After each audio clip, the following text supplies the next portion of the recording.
Père, merci pour ce matin. Merci pour aujourd'hui. Merci pour la bénédiction qui est déjà en train de se produire pour nous. Oui, nous t'aimons. Amen. Nous te remercions. Nous t'adorons, Seigneur. Oui, Seigneur, guide-nous par ton puissant esprit au nom de Jésus, nous prions. Amen, amen. Que Dieu vous bénisse. Vous pouvez vous asseoir.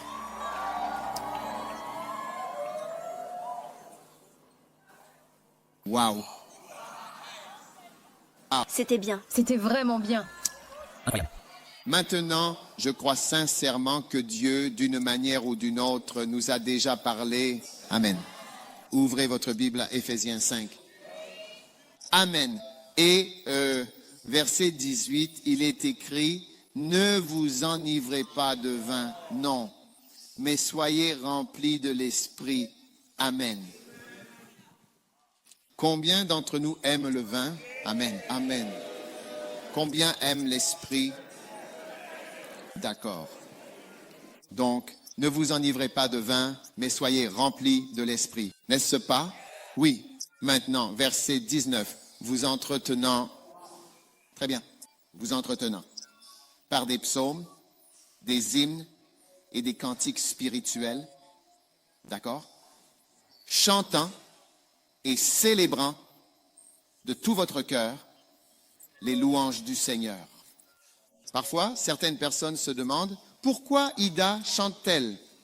Vous savez, certains pensent, oh, on devrait passer à la suite ou à quelque chose de plus sérieux. Très bien.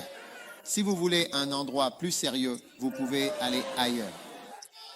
Mais la raison pour laquelle elle chante, c'est parce que la Bible dit « Entretenez-vous par des psaumes, des hymnes et des cantiques spirituels. » Donc, les chants sont censés nous parler. Et les chants que nous avons ici parlent. Oui, ils sont écrits, ce sont des chants ouins, écrits pour nous parler. Alléluia. Amen. Donc, ils nous parlent. Amen. Alors, rendons grâce à Dieu. Combien d'entre vous se sentent parfois interpellés, amen, par les chants? Tout le temps, n'est-ce pas? Oui, chaque fois qu'elle chante Peter Lover, chaque fois que sa voix résonne en interprétant ce nom, je sais que quelqu'un, quelque part, entend ce qu'elle chante, qu'il y a une personne qui perçoit ses paroles. Ils connaissent Peter, n'est-ce pas? Oui, Pierre, ce ne sont que des noms que nous utilisons, mais vous savez, ça peut être Oseg, ça peut être Kofi, ça peut être n'importe qui. D'accord? Gloire à Dieu. Aujourd'hui, je ne vais pas prêcher longtemps. J'ai déjà prêché. J'ai prêché toute la semaine, donc aujourd'hui, ce sera une courte prédication. Mais ce sera vraiment puissant. Alors, combien d'entre vous ont vraiment remarqué que nous sommes entrés dans cette nouvelle terre ici?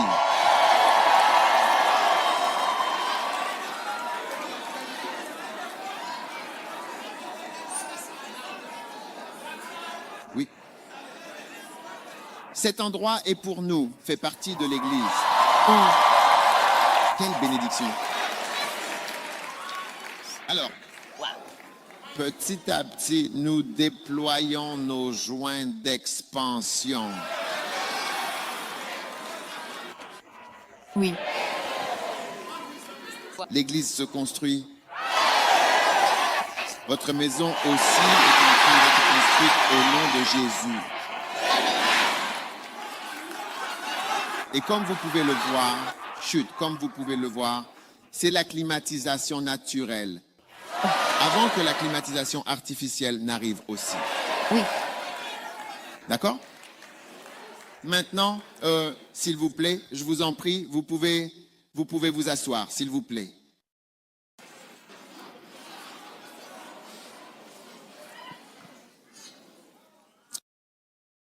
Et nous remercions vraiment le Seigneur pour ce qu'il fait. Ce soir, nous avons un réveil, comme prévu, à 19h pour bien commencer la soirée à 6h. Le réveil de 19h commencera à 18h. Il n'y aura pas beaucoup de prédication, mais juste du chant, de la joie, de la fluidité.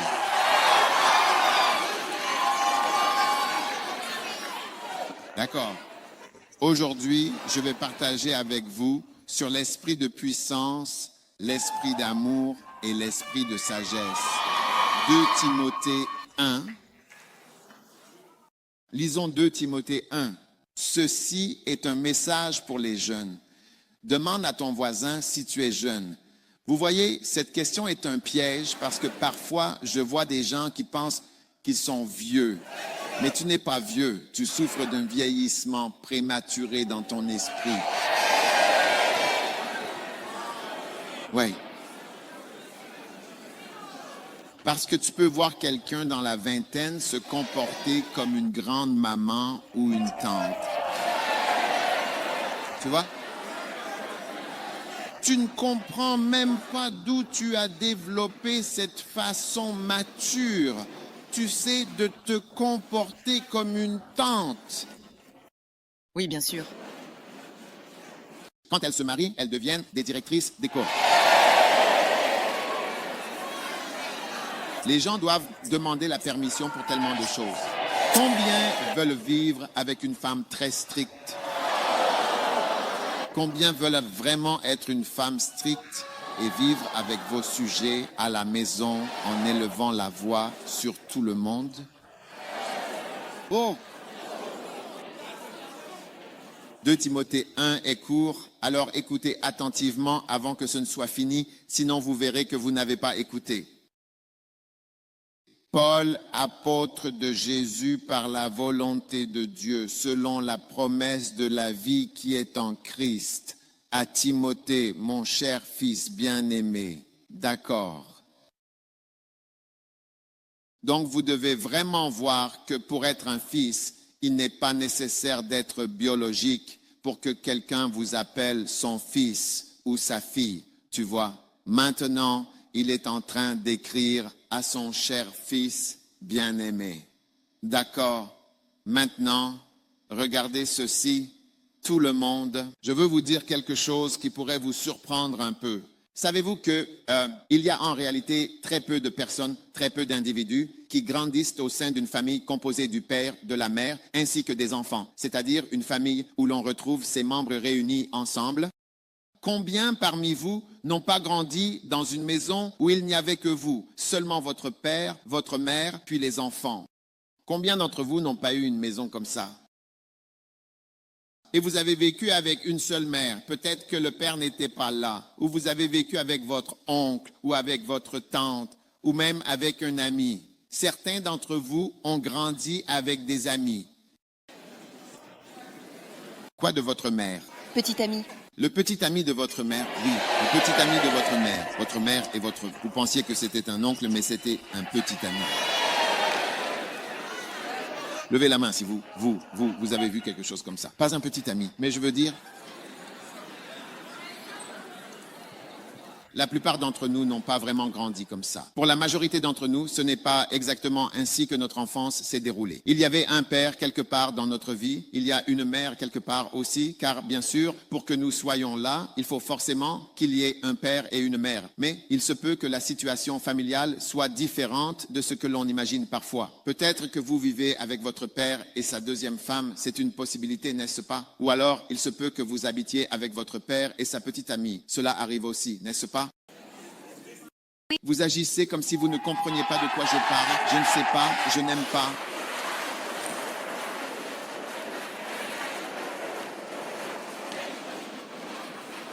Levez la main si vous avez grandi dans des circonstances qui n'étaient pas le schéma parfait, mari, femme, enfant. Levez la main comme ça. Vous êtes assis à la table à manger, il y a papa, ici maman, et ici les 3 enfants ou les 2 enfants. Si votre maison n'était pas exactement comme ça, levez la main comme ça. Vous êtes tous là? Oui. Alors merci. Maintenant, la raison pour laquelle je dis cela, c'est parce que, écoutez bien, certains d'entre nous passent toute leur vie à dire, si seulement j'avais été avec ma mère, ma vie aurait été tellement différente. Si j'avais été avec mon propre père, si j'avais... Non, c'était mon... J'ai vécu chez mon oncle, mais si ça avait été mon père, j'ai vécu avec la copine de mon père. ou bien la... Quoi? Cette chose. Qu'est-ce que c'est, cette chose? Ça englobe tout. Et vivre avec ce truc de mon père. Hein? Ça couvre tous les aspects. Vous me suivez? Je dis que vous avez beaucoup de gens qui ne réussissent pas parce que ils pensent que ils n'ont pas eu un foyer idéal chez eux. Mais je veux que vous sachiez que la plupart des gens n'ont pas ce foyer idéal. Peu de gens ont ce genre de choses. C'est mon expérience en tant que pasteur à l'église. D'accord. Alors, que fait Dieu? Dieu donne des pères. Il donne des mères. Et il donne d'autres personnes, ou pour compenser la carence que vous aviez ou que vous avez. Vous avec moi.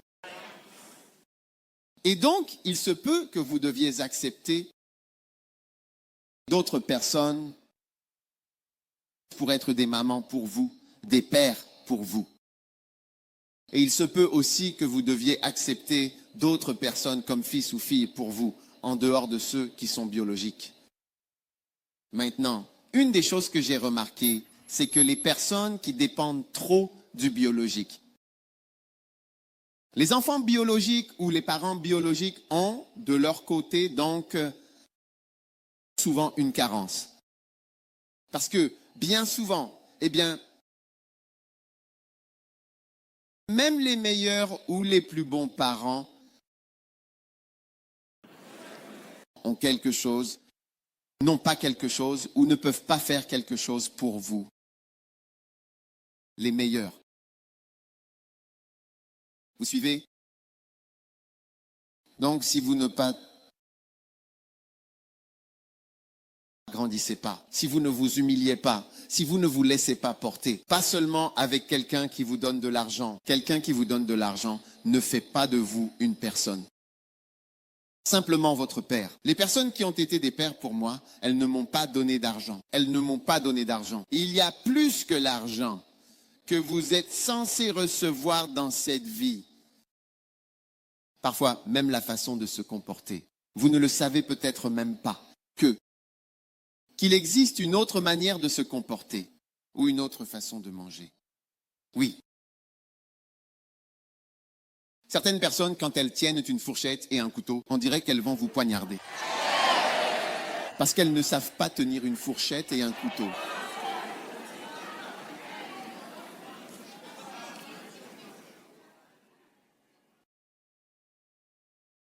Et tout cela, peut-être, vous pouvez être béni avec ça. Vous me suivez?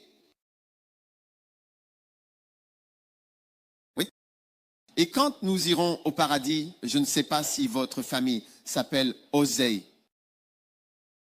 Kwachi, Abouadji, Ameteweble, Nyagba Magbo. Je ne sais pas. Mais au paradis, ces familles, elles n'existeront pas. Aujourd'hui, nous sommes tous un mélange de personnes. Nous ne savons même pas vraiment qui nous sommes. C'est vrai. Si tu prends un pistolet, du gaz, disons deux choses que j'ai entendues à propos des armes, parce que je suis aussi une fille. La première, c'est que nous venons d'Israël d'une certaine manière. Et la deuxième, du Brésil? Oui. Et par le Nigeria? Oui. N'est-ce pas vrai? Je veux dire, pas du Brésil. Le gaz, tu n'en as pas. Certains gars viennent du Brésil. Lesquels? Donc j'apprends aujourd'hui que je viens du Brésil, mais je n'ai pas de passeport brésilien. Mais les nôtres, Jamestown, c'est ça? Jamestown? Jamestown, du Brésil? Lesquelles des armes viennent du Nigeria? Toutes les armes venaient du Nigeria. Nous sommes venus ce soir d'Israël, en passant par le Nigeria, puis par le Togo, installé au Ghana. On est venu du Brésil quand les marchands qui sont venus à Jamestown depuis le Brésil, ils ont épousé les Gans. Donc ceux-là sont quoi? Les Nelson. Les gens de Jamestown. Azou. Les Azou. Qui? Copies. Café. Les cafés viennent du Brésil. Hein? Alors tu seras surpris d'où tu viens. Si tu regardes dans ton sang, tu seras choqué. Tu me suis? Alors ne sois pas trop attaché à la famille. Et apprends à accepter des pères, surtout à l'église, des pères, des mères, des personnes que Dieu envoie pour compléter tout ce qu'il t'a donné par la biologie et le système biologique. Tu sais, un jour, je parlais à un frère de son mariage et il me regardait d'une façon étrange. Et je lui ai dit, écoute, ce que je partage avec toi, je ne l'ai jamais vu chez moi. Je l'ai appris à l'église. J'essaie de te transmettre quelque chose, mais tu me regardes bizarrement. Parfois, on voit que quelqu'un te regarde étrangement. Comme s'il ne croyait pas vraiment ce que tu disais. Je lui ai dit, je l'ai appris à l'église. Je l'ai appris de Fred Price. Oui, l'écouter prêcher m'a donné certaines clés, certains éléments. Donc Timothée dit, mon fils bien-aimé, donc le père de Timothée, était Paul. Mais Paul ne s'est pas marié. Du moins, il n'était pas marié à ce que l'on sache. Peut-être qu'il était divorcé, mais il n'était pas avec une femme tout le temps où nous l'avons connu. Et c'est probablement pour ça qu'il a été si fécond. Oui. Oui. Quelqu'un comme Pierre était marié, donc tu vois qu'il ne pouvait pas faire autant.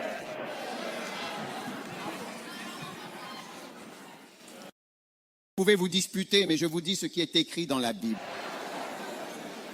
Alors Timothée, mon fils, tu dois donc librement appeler quelqu'un ton père. Quand tu sens que Dieu t'a donné cette personne comme père, dis « Oh, c'est mon père ». L'autre jour, j'ai vu de jeunes hommes de Dieu. L'un d'eux appelait quelqu'un d'autre son père. C'était aussi une personne jeune. Mais il reconnaissait que cette personne était devenue un père pour lui. Alors, s'il te plaît, ne lutte pas contre ce que Dieu fait pour toi. Amen. Oui. Et parfois, en grandissant, tu peux découvrir que tu dois adopter un enfant. Comme un enfant. Tu sais, il y a toutes sortes de choses qui existent. Donc, Dieu veille simplement sur nous, d'une manière ou d'une autre. D'accord? Maintenant, numéro 3, verset 3. Je rends grâce à Dieu que je sers comme l'ont fait mes ancêtres, avec une conscience pure. Et sans cesse, je me souviens de toi dans mes prières, nuit et jour. Tout de suite, nous sommes bénis. Cela montre qu'il y a certaines personnes pour qui tu dois toujours prier sans relâche. Et puis, deuxièmement, les prières doivent avoir lieu la nuit et le jour.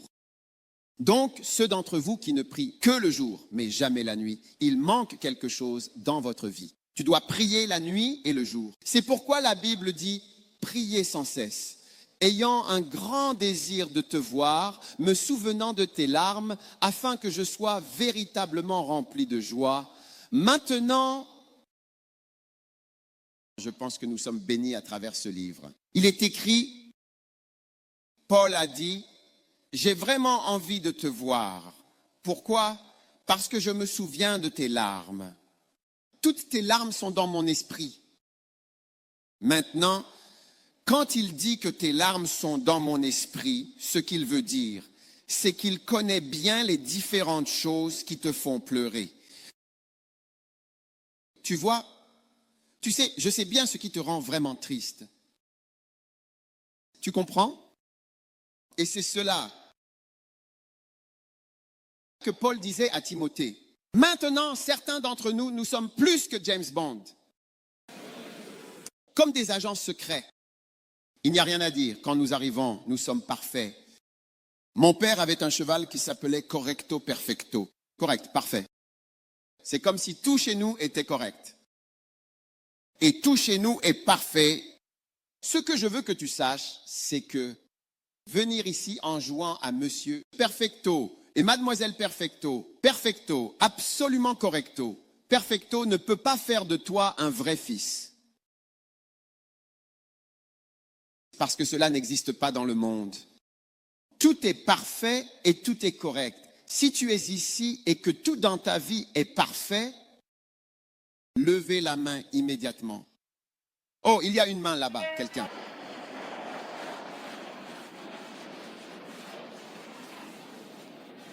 Combien parmi vous, dans votre vie, tout n'est pas parfait? Bon, baissez la main. Combien connaissent des gens qui ont l'air parfaits, même quand vous leur parlez? Vous voyez, vous levez tous la main pour tout. Cela veut dire que vous connaissez tous de telles personnes. Donc ces personnes doivent être ici. Ceux que vous connaissez sont ici. Oui, tout semble parfait. Mais il n'existe rien de tel dans ce monde. Donc, on ne devient jamais un vrai fils ou une vraie fille quand on présente sans cesse une image de perfection.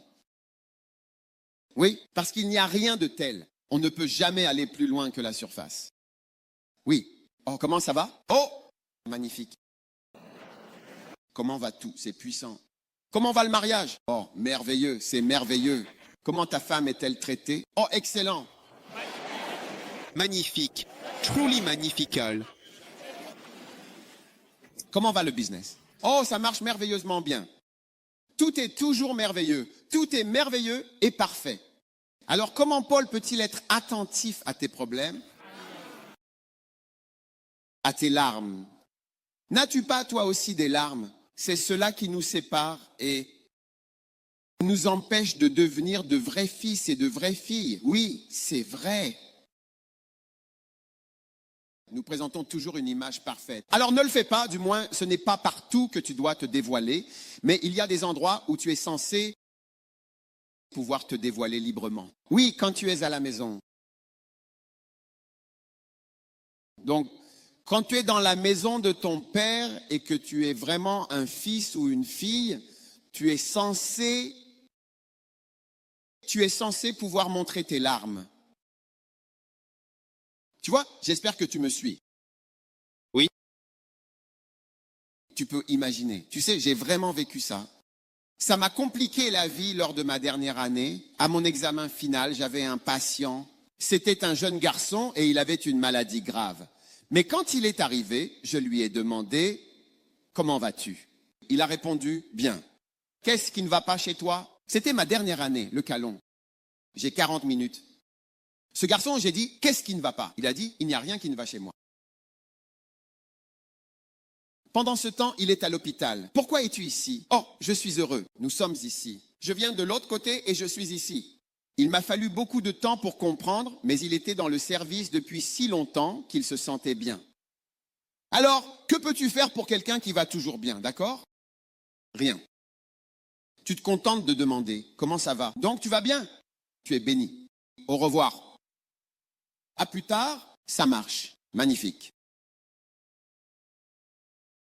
Pendant ce temps, le pasteur peut voir dans tes yeux. Moi, je peux voir dans les yeux des gens.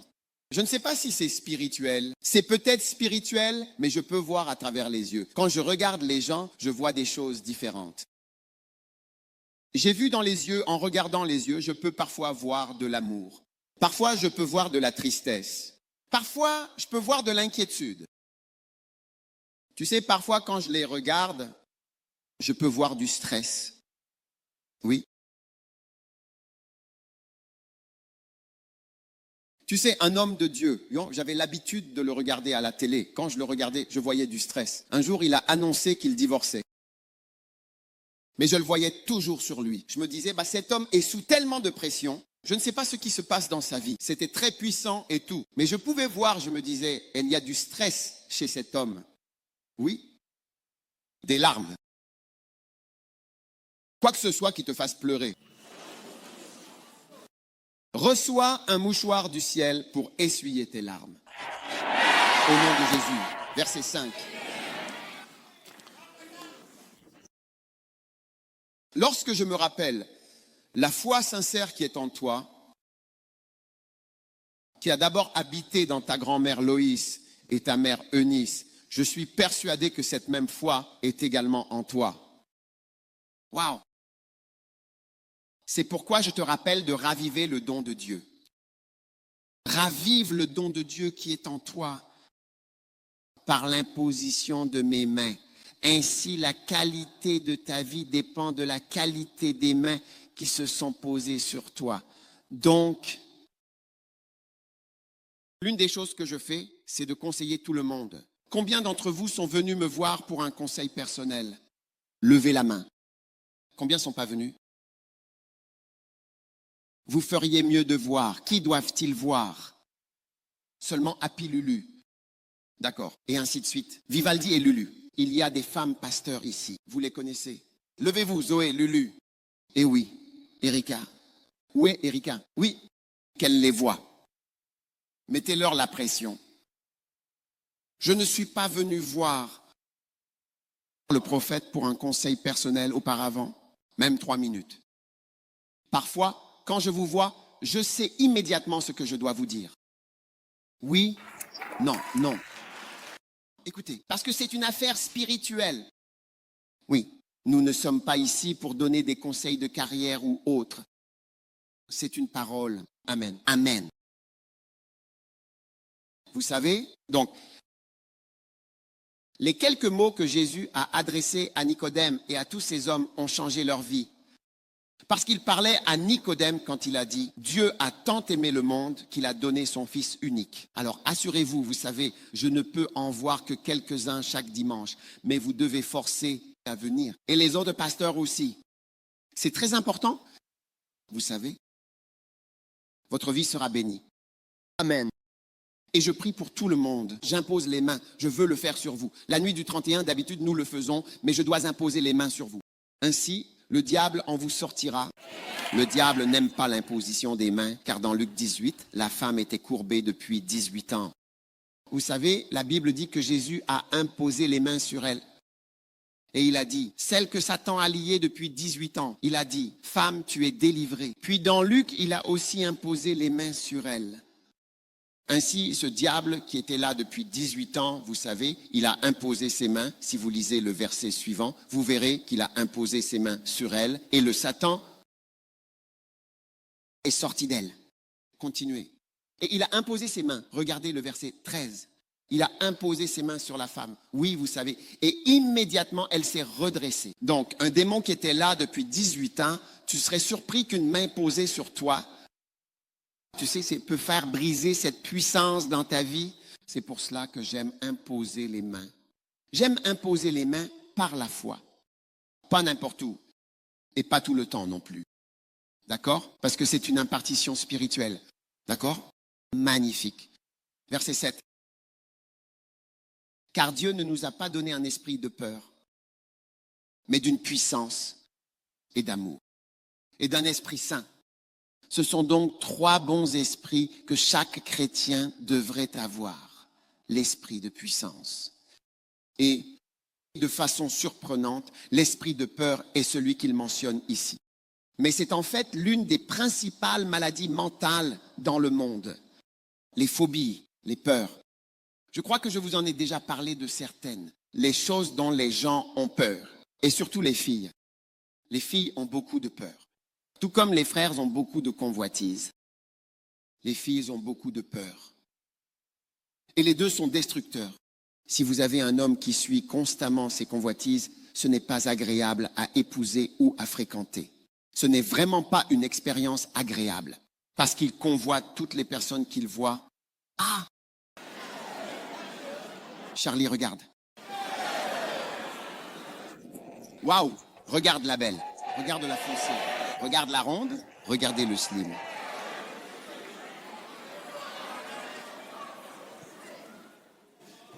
Tu écoutes? Magnifique. Et ce n'est pas agréable d'être avec une femme pleine de peur. Elle n'est jamais heureuse. Elle est toujours inquiète. Elle te regarde. Qu'est-ce que tu fais? Où vas-tu? Quoi seulement maintenant? Tu es sûr que tu m'aimes. Tu es sûr.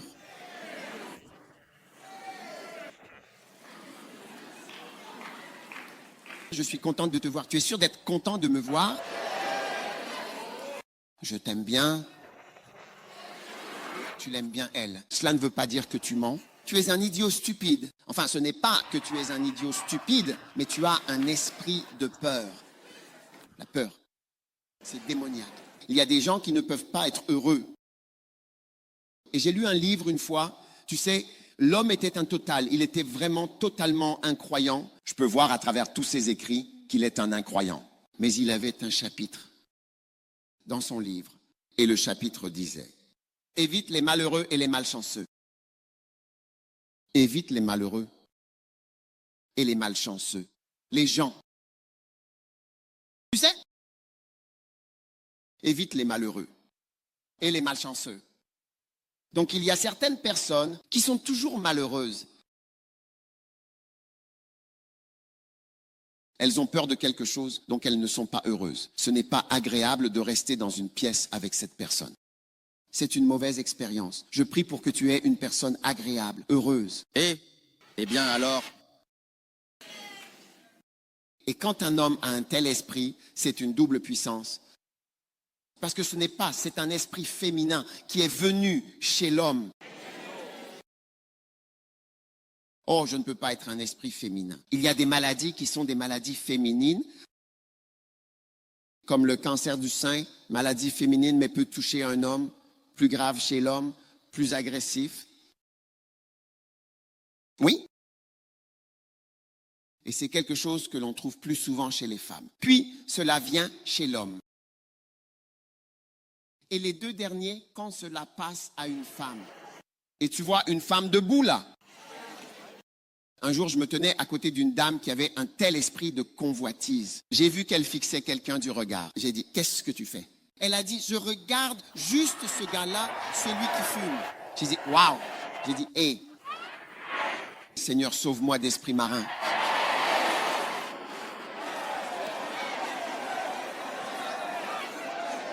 Quand c'est chez une femme, c'est plus grave. C'est agressif. Ouais. Tu es toujours là? D'accord, maintenant, dis 3 esprits importants. J'en ai besoin. Dis-le encore. 3 esprits importants. J'en ai besoin. Quel est le premier? esprit puissance. Numéro 2, esprit d'amour. Et numéro 3, esprit de sagesse. D'accord? Alors, je veux continuer un peu sur l'esprit de sagesse. Alors, qu'est-ce qu'un esprit qui n'est pas bon aussi? Regardez Colossiens chapitre 2. Je vais vous donner 2 mauvais états d'esprit que vous ne devriez pas avoir. Colossiens 2, 18. L'esprit d'une pensée saine, 2e partie. Très bien. Vous ne devriez pas avoir un esprit charnel. Il est dit que personne ne vous ravisse le prix par une humilité affectée et un culte des anges, s'introduisant dans des choses qu'il n'a pas vues, enflé d'un vain orgueil par ses pensées charnelles. Très bien.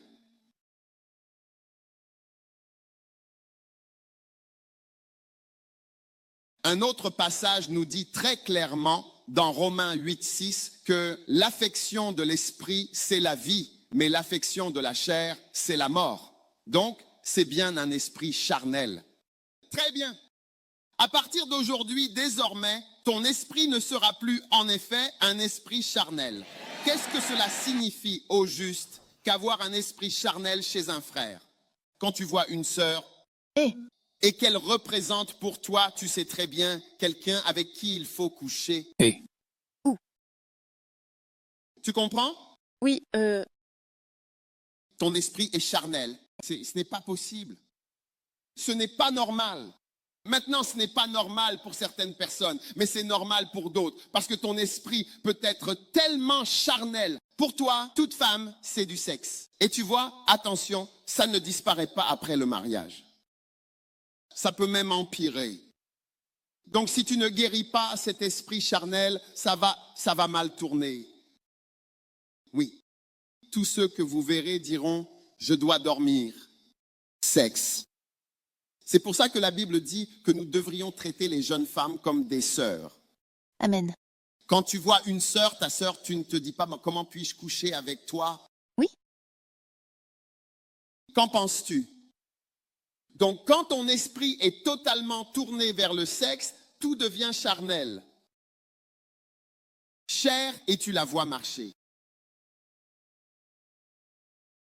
Ouais. Oui.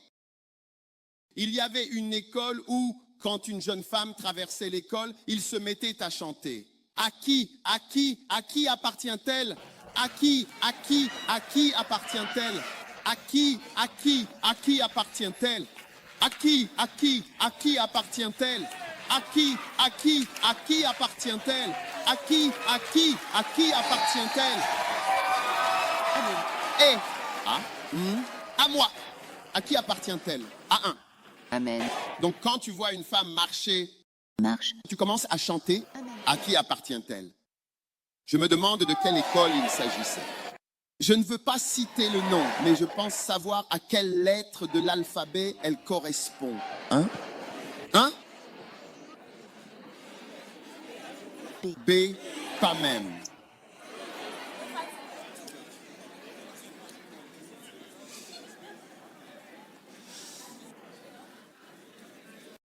À partir d'aujourd'hui, combien de frères alors vont se comporter avec les sœurs en se disant « Oh » avec les femmes, en disant « Oh, ma sœur, oh, ma sœur, ma sœur ». Un frère m'a dit, il a dit, à mon époque, si je rencontre une fille et que je ne couche pas avec elle dans les 7 jours, il dit, alors je suis en retard. Il dit, alors je suis en retard. Amen. Dès qu'il te voit, il commence à faire des plans. Tu es délivré de l'esprit mauvais au nom de Jésus. Pensée charnelle. Waouh! Frère, tu devrais être. Donc, quand tu es charnel, tu sais, tu vois que lorsqu'une fille met du rouge à lèvres et montre un quart de sa poitrine, tu vois ça et tu dis, regarde le poulet, regarde le poulet.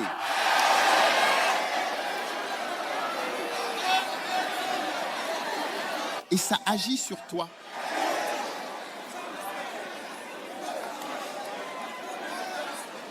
Mais quand tu n'as pas l'esprit charnel, quand tu vois ça, tu commences à avoir de la peine pour ces personnes.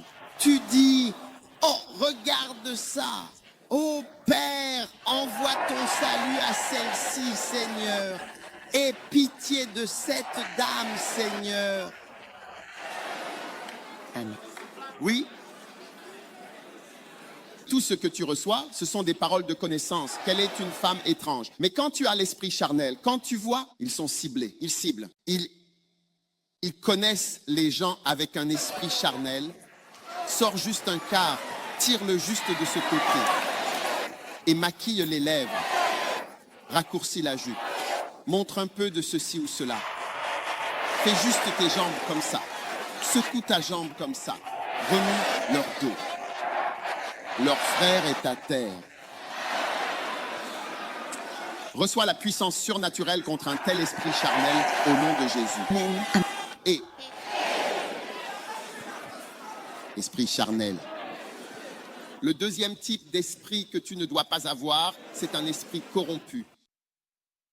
Première épître à Timothée 6,5. Dispute pernicieuse d'hommes à l'esprit corrompu, privé de la vérité, croyant que la piété est une source de gain.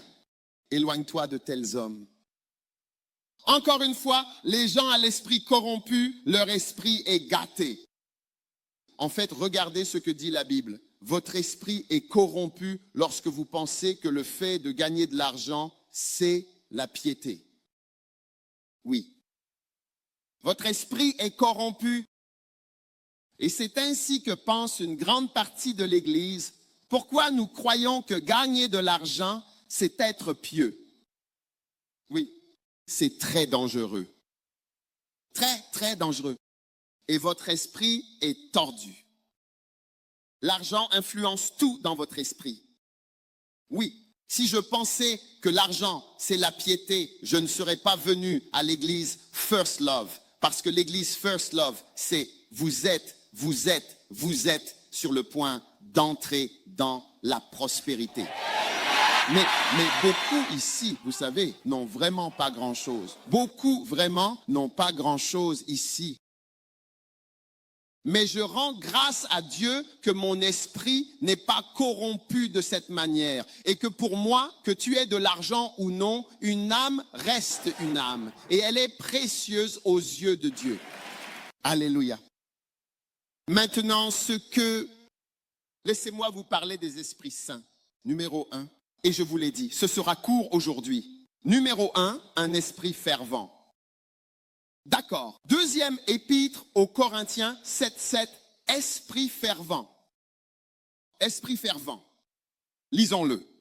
Deuxième épître aux Corinthiens 7:7.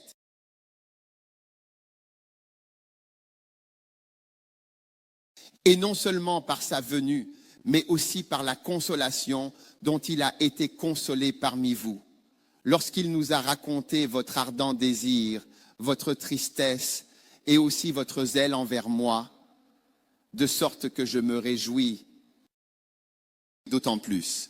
Amen. Donc, un esprit fervent parle de chaleur, de zèle. Amen. Zèle. Surtout, le zèle. Ainsi, un esprit fervent est un esprit zélé, un esprit animé de zèle. Alors, combien d'entre vous vont avoir un esprit zélé pour Jésus-Christ?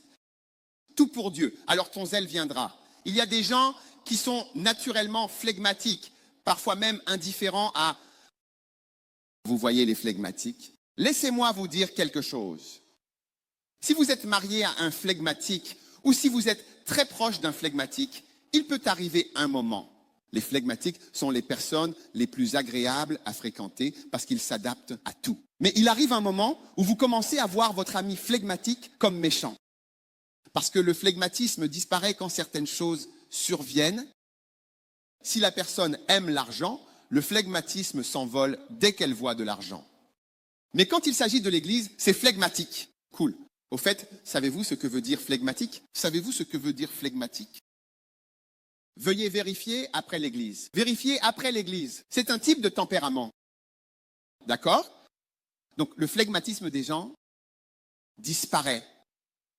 Quand il s'agit de certaines choses, ils sont très dynamiques. Puis souvent, quand il s'agit de quelque chose pour eux-mêmes,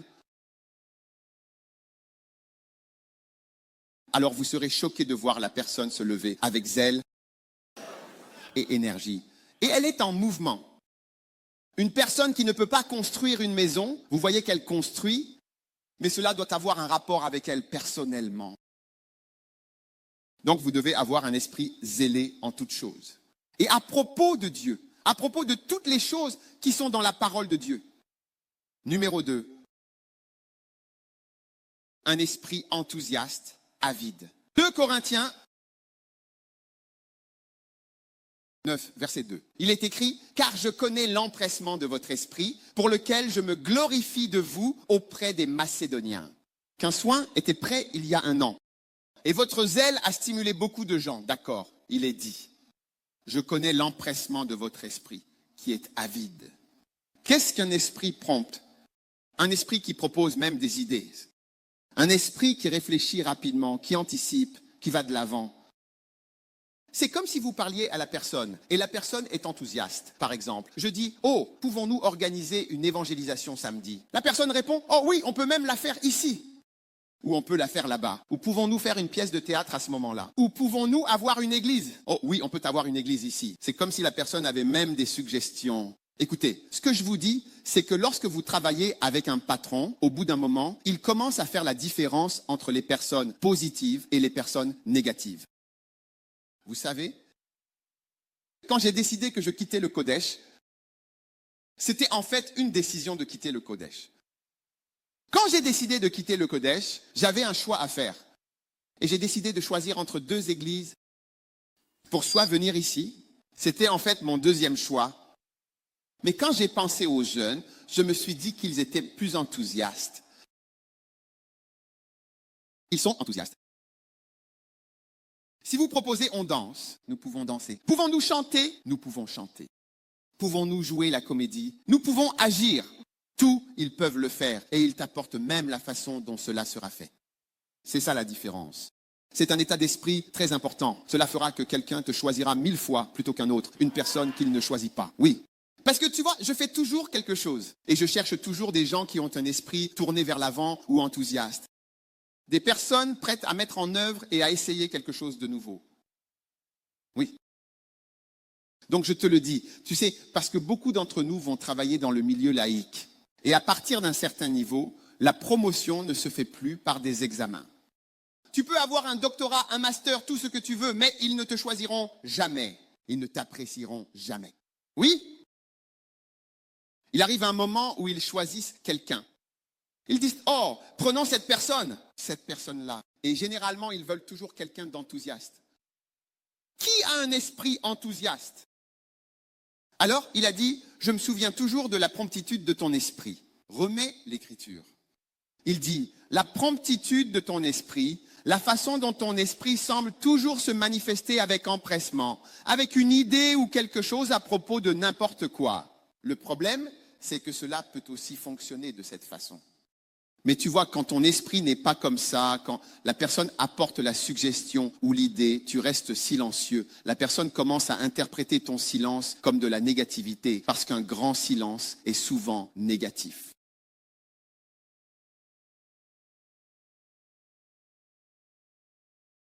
Supposons que tu entres dans la pièce, dises « Oh, allons-y, faisons ceci », qu'il n'y ait aucune réaction, juste du silence, c'est négatif. Qu'est-ce que ça devient ? Je pense que ce serait merveilleux si nous allions ici et faisions ceci ou cela, mais aucune réaction, aucun mot. Qu'est-ce que ça veut dire? C'est négatif. Sinon, allons-y et c'est « Oh, cet autre endroit est aussi sympa ». Devrait-on aller là-bas ou ici? Il n'y a pas dans ton cas, il y a du silence, il n'y a pas de réponse, tu vois. Essaye de comprendre pourquoi certaines personnes prospèrent, pourquoi certaines vont plus loin et pourquoi d'autres ne sont pas choisies. Même pour t'épouser. En tant que fille, tu as quelqu'un qui est très belle, mais elle ne dit pas un mot. J'ai remarqué que les filles qui parlent, ce sont elles qui sont choisies, qui s'expriment correctement. Oui, tu restes juste assise là avec tes cheveux, ton maquillage et tes lèvres. Sans rien dire. Je veux dire, regarde, il y a tellement de filles qui te ressemblent. Après réflexion, il n'y a pas tant de différence. C'est presque comme choisir entre 1 plus, 1 plus plus, 1 plus plus plus, 1 plus plus plus plus plus. C'est quasiment pareil. Donc un esprit ouvert, un esprit avide est nécessaire. Et c'est un esprit sain. C'est un bon esprit. De toute façon, je peux te dire que j'évalue toujours la façon dont les gens pensent. Oh oui. Plus tu es proche de moi, plus ton esprit fonctionne bien. Et généralement, je commence à évaluer ton esprit et à le filtrer à distance. Oh oui. Oh oui. Tu dois savoir ce que c'est. L'esprit est la boîte à idées. L'esprit est le moteur de la personne. Alors tu ferais mieux de faire attention à la façon dont ton esprit fonctionne. Sois actif. Quand tu es assis à une réunion, dis-toi, réveille-toi. Sois actif. Il y a des gens à qui tu dois même dire « exprime-toi ». Ils continuent à s'exprimer. Exprime-toi. Numéro 3.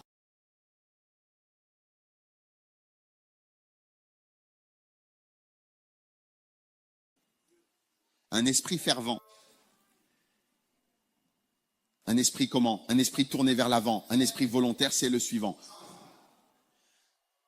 Deuxième épître aux Corinthiens, chapitre 8, verset 12. Je parle de l'esprit d'un esprit saint. Ce sont tous des esprits mentionnés dans la Bible. Il est dit, car si l'on commence par avoir un esprit volontaire, prêt à se laisser porter, cela est accepté. Et ici, il s'agit des offrandes. Dieu dit même ici que s'il y a d'abord un esprit volontaire, alors cela sera accepté. Si tu es disposé, tu seras accepté. Et c'est accepté non selon ce que tu as. C'est accepté selon ce que tu as, non selon ce que tu n'as pas. Mais remarquez ceci. S'il y a tout d'abord un esprit volontaire, certaines personnes m'ont entendu prendre les offrandes, vous m'entendez dire aux gens, même si tu as apporté une enveloppe,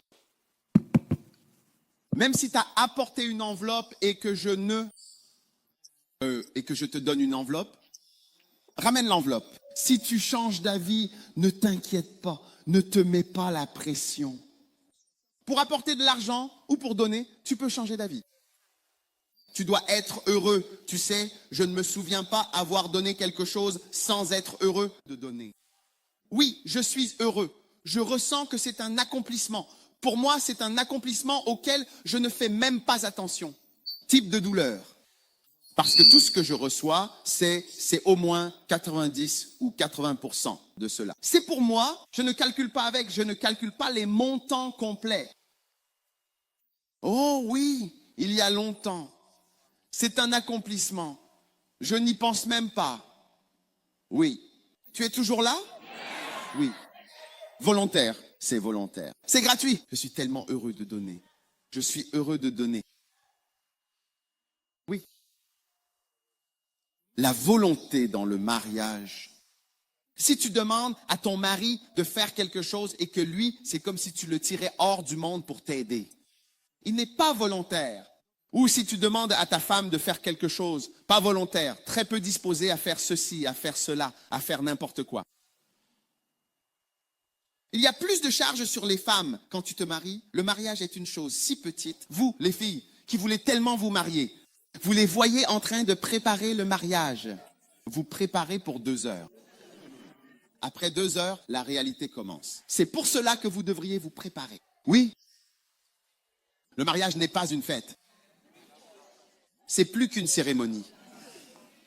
Il faut être volontaire, désireux. Combien d'entre vous ont remarqué que les femmes plus âgées n'ont pas l'air si volontaires?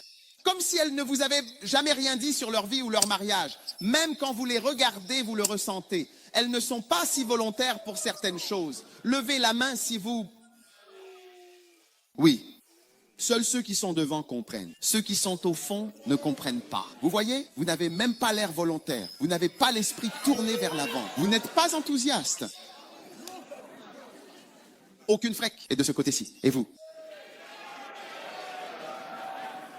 Vous voyez, quand je prêche et que vous avez l'esprit tourné vers l'avant, vous avez même, je veux dire, vous avez même plus d'enthousiasme.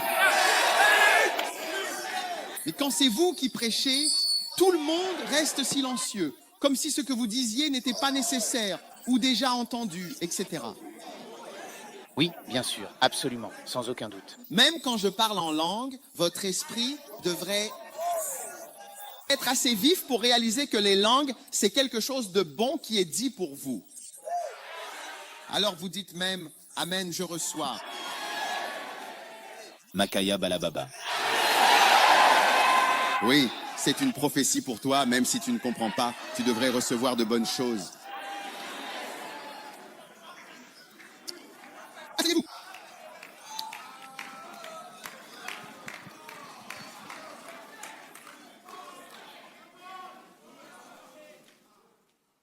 L'enthousiasme. La volonté. Oui, tu sais. Je connaissais un homme avec 4 enfants. Plus tard, il a eu 2 enfants avec une autre femme. Donc j'étais avec lui et je lui ai demandé, pourquoi fait-il ce qu'il fait? Il a dit, oh non, je n'étais pas si content, mais il l'a quand même dit. Il a dit, j'ai demandé, est-ce que ta femme a des rapports sexuels avec toi? Il a dit, oui, mais elle n'est pas consentante.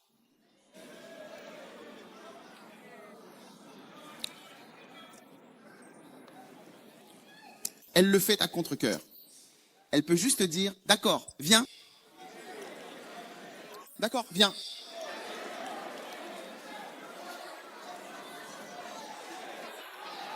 D'accord, quoi? Viens. Et fais ce que tu veux faire.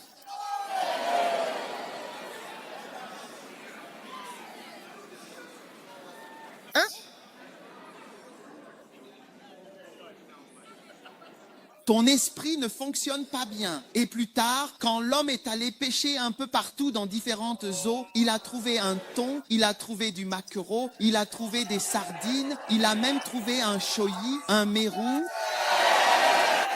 un poisson mérou. Il a trouvé un barracuda, un espadon et il a tout mangé. Et toi, tu te demandes pourquoi? Parce que ton esprit ne fonctionnait pas bien, tu testais les eaux et tu repoussais ce que tu aurais dû attirer avec ton enthousiasme. Nous avons tous cette image dans notre tête que, oh, le mari part travailler et rentre à la maison à 5 heures, ce qui n'arrive jamais. Nous savons tous que personne ne rentre à la maison et que lorsqu'il arrive et frappe à la porte, quand il arrive, il y a un sourire, de l'enthousiasme. Et c'est l'un des événements les moins probables au monde entier. Vraiment. Ça n'arrive que dans les contes de fées, dans les films. Par exemple, s'il va y avoir un film où l'homme sera capturé, où la femme sera capturée, alors il montre ça au début du film. Et l'homme dit, bonjour chérie, je suis rentré. Chérie, je suis rentré. Salut ma chérie, on vous le montre. C'est un film. C'est un film. Un film. La magie du cinéma. La magie du cinéma.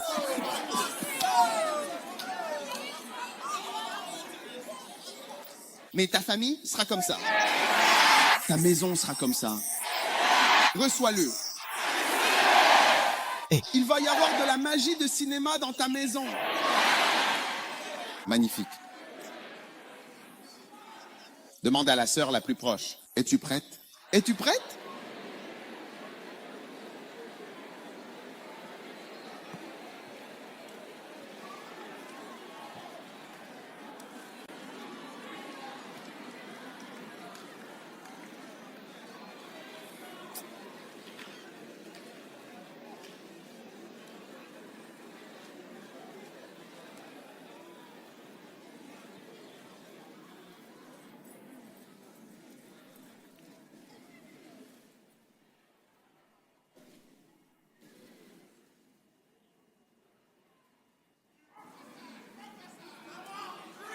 Toujours là?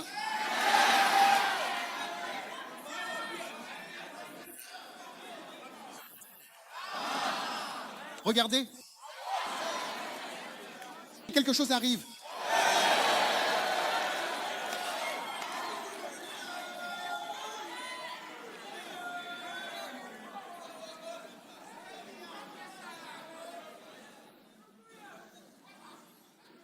Psaume 119, verset 24.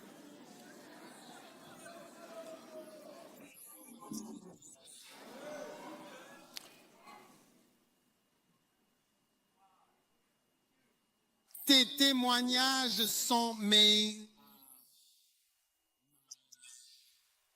conseillers. Amen. Tes témoignages sont mes conseillers. Amen. Maintenant, quand nous entendons des témoignages à l'église, comme notre sœur qui témoignait, 4 personnes dans une chambre, 2 dans une chambre. Tu vois, beaucoup de disputes. Et ainsi de suite viennent des 3 autres dans la chambre. C'était des garçons ou des filles? Ça vient des filles. Alors arrêtons de nous disputer. Les filles, elles savent que je les aime bien. C'est pourquoi je les fais dames. C'est pour ça que je les fais devenir dames pasteurs. On ne trouve presque jamais autant de dames pasteurs. Oui. Oui. C'est pourquoi je dois vous dire la vérité. Amen. D'accord. Le prochain, numéro 4, l'Esprit Saint. Numéro 4, l'humilité d'esprit. Un esprit humble.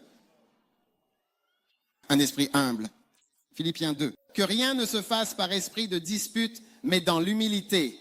Nous devons donc avoir un esprit humble. Que chacun estime l'autre supérieur à lui-même. Oui. Au fil des années, moi-même, l'évêque Saki, l'évêque Eddy, quand je voyage, l'évêque Saki ne dira jamais qu'il va prêcher. C'est toujours l'évêque Saki qui prêche, en général. Mais ce n'est jamais du genre, oh, c'est moi qui devrais prêcher. C'est l'évêque Eddy qui doit prêcher. C'est celui-ci qui doit prêcher. Il n'y a rien que nous ayons fait. Ils se disputent entre eux pour savoir qui doit prêcher, qui ne doit pas. Prêche, toi. Veux pas prêcher? C'est plutôt ce problème-là qu'ils ont, oui. Vous voyez, ce n'est pas un grand esprit. Je suis l'homme de Dieu. S'il n'est pas là, c'est à moi d'être là.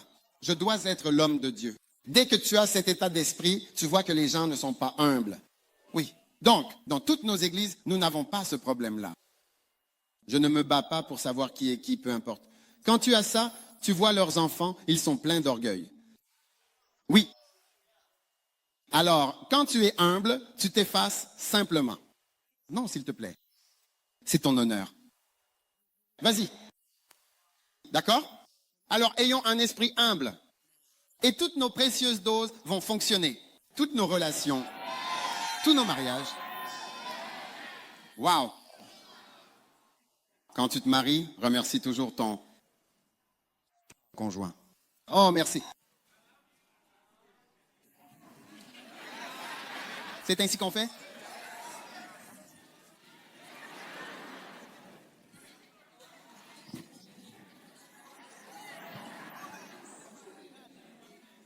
Magnifique, truly magnifique. Dames humbles, laissez-moi parler aux filles. Vous savez, je n'ai pas peur de vous. Je n'entends pas Amen sur ce point. J'entends ceux d'entre vous qui sont devant. Je ne dis pas Amen. Est-ce parce que... Asseyez-vous. Est-ce parce que vous êtes devant? Donnez-moi un peu d'eau. Je pense que ces filles se sentent très mal. Quand je prêche, je ne dis pas Amen. Dire Amen pour Bonnie. Asseyez-vous devant. Ne dites pas Amen.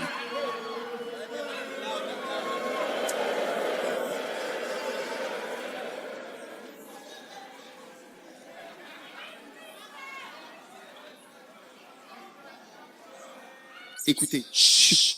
La Bible dit que ce n'est que par l'orgueil que vient la discorde. Seulement. Nous ne nous disputerons jamais. À moins qu'il y ait de l'orgueil, je n'ai jamais eu de dispute avec l'évêque Saki en vain. Quoi? Combien d'années avons-nous passé ensemble? Jamais. Cela n'est jamais arrivé. Non, jamais. Il ne m'a jamais défié, n'a jamais été impoli avec moi, jamais. Seulement par orgueil. Est-ce qu'il pourrait un jour arriver quelque chose comme ça? Et il est plus âgé que moi?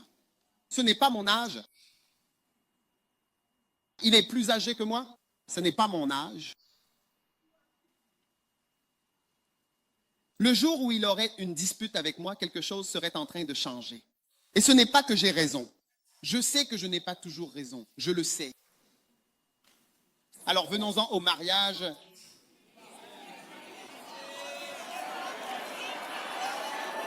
Est-ce facile à comprendre? Maintenant, la première dispute que vous avez, cela montre que quelqu'un est orgueilleux. Quelque part. Et qui sera orgueilleux? De qui parlons-nous? Qui est orgueilleux? Est-ce la tête ou la personne en dessous?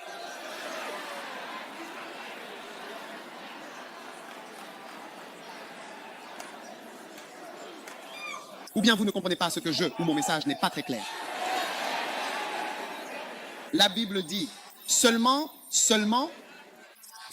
par l'orgueil viennent les disputes ou les querelles. Seulement, c'est la seule façon que ça vienne.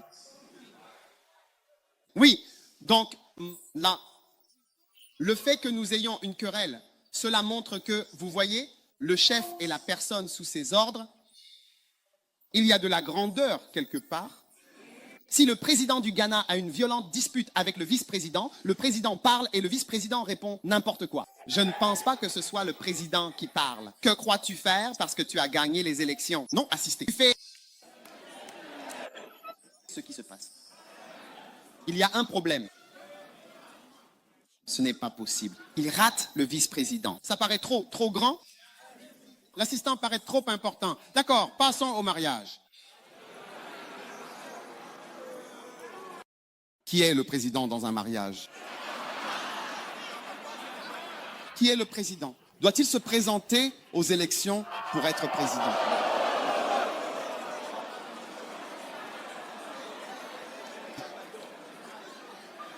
Il a déjà remporté les élections depuis le ciel. Dieu l'a élu comme chef. Dans la Genèse, il a gagné. Alors là où vous voyez les disputes, ne rien comprendre, n'être d'accord sur rien, l'élévation des voix, l'incompréhension, Amen. cela montre que quelqu'un qui est le vice, en fait, est vraiment devenu beaucoup trop important pour sa position. Amen. Ou pour sa position à elle. Alors souvenez-vous-en simplement comme d'un symptôme. Je n'ai pas écrit la Bible. Regardez l'écriture, Proverbe 13, 10. Une écriture incroyable. C'est seulement par l'orgueil qu'il y a de la querelle. Oui, c'est la seule façon. Incroyable. Incroyable. D'accord, je termine. Oui, voyez, le haut est une disposition d'esprit obstinée. C'est très bien. J'ai besoin d'en entendre plus. Oui. Oh. Maintenant, Tite 2, 6, l'avant-dernier est bien mon esprit sobre. De même, exhorte toujours les jeunes gens à être pondérés. Sobre, c'est le contraire d'être sous l'influence de quelque chose comme l'alcool. Alors, assurez-vous bien de ne pas être sous aucune influence. Oui, vous tuez des gens, vous faites de mauvaises choses, d'accord? Donc, avoir l'esprit sobre, alcool, combien parmi vous boivent de l'alcool? Regardez votre voisin. Combien d'entre vous boivent de la bière, de la Guinness? D'accord? Vous l'étiez? Vous l'étiez. Combien n'ont pas arrêté? Au fond, tu n'as pas arrêté? Reçois ta délivrance du poison au nom de Jésus. Amen. Amen. Donc l'alcool est par exemple toute autre forme de drogue. La fumée, les choses que nous fumons. L'herbe, quand tu fumes de l'herbe, ne pense pas que fumer de l'herbe, c'est, tu sais, ils la partagent comme un médicament. Mais l'une des causes de la folie, la cause connue, l'une des causes connues, la cause connue, la schizophrénie, on ne connaît pas la cause de beaucoup de cas. Mais l'une des causes connues, c'est l'herbe, la marijuana. Oui. Oui. Donc, si tu ne veux pas devenir fou, un jour, j'étais à l'hôpital psychiatrique. Et une mère a amené son fils qui fumait de l'herbe à l'hôpital psychiatrique. Et j'étais étudiant et le psychiatre nous a emmenés. Il a dit au garçon, viens. Et il nous a emmenés, nous les étudiants, et nous sommes allés dans la partie la plus profonde de l'hôpital psychiatrique où les patients, certains d'entre eux, étaient comme des animaux. Et il a parlé au garçon, chut, écoute. Il a demandé au garçon, est-ce que tu veux venir ici? Il a dit, si tu continues, tu viendras ici. Si tu continues, tu viendras ici. Tu seras surpris de te retrouver ici. Je n'avais jamais vu de fou comme ça auparavant, mais j'avais peur. Nous avions tous peur. Je n'avais jamais vu de personne sauvage. Un jour, l'un des fous, un patient psychiatrique, a attaqué un autre patient et lui a arraché les yeux. Oui? Oui, c'est très dangereux. Il a arraché les deux yeux. Oui. Alors, quand Dieu nous dit d'être sobre, jeunes garçons, soyez sobres. Vous devez vraiment craindre l'alcool, la Guinness, Allez, la bière, le whisky. enlève ça. Hein? Étiquette noire, étiquette rouge, étiquette bleue. Les jeunes, est-ce que vous m'écoutez? Oui. Récemment, j'étais assis dans un avion. Chut. Je vous le dis. Écoutez. Je vais bientôt terminer. J'étais assis à côté de quelqu'un dans un avion. Et puis, ils ont servi de l'alcool. Vous savez, malheureusement, j'étais assis à côté de lui. Donc, ils ont apporté de l'alcool. Et puis, il m'a demandé, tu bois? J'ai dit, je ne bois pas. Mais j'ai ajouté, j'ai dit que, en plus de ne pas boire, ce n'est même pas une tentation. Je lui dis, ce que tu bois, je n'ai même pas envie d'y toucher. Je n'ai aucun ressenti. Ce n'est pas comme si je priais à ce sujet, ou que j'avais une envie, ou que je souhaitais être à ta place. Non, non, non, non. Je ne sais même pas comment boire. Non. Oui. Je ne suis pas en train de lutter ou de prier. Jésus, fais que le vol se termine vite pour que je sois libre. Non. C'est comme ça que vous serez aussi. Au nom de Jésus. Toute votre vie, vous voyez des gens boire de l'alcool et vous dites, ah, ces gens-là, mais qu'est-ce qui ne va pas chez eux? Quelque chose qui cause tant de maladies. Pourquoi je me bats? Pourquoi ils se battent avec ça?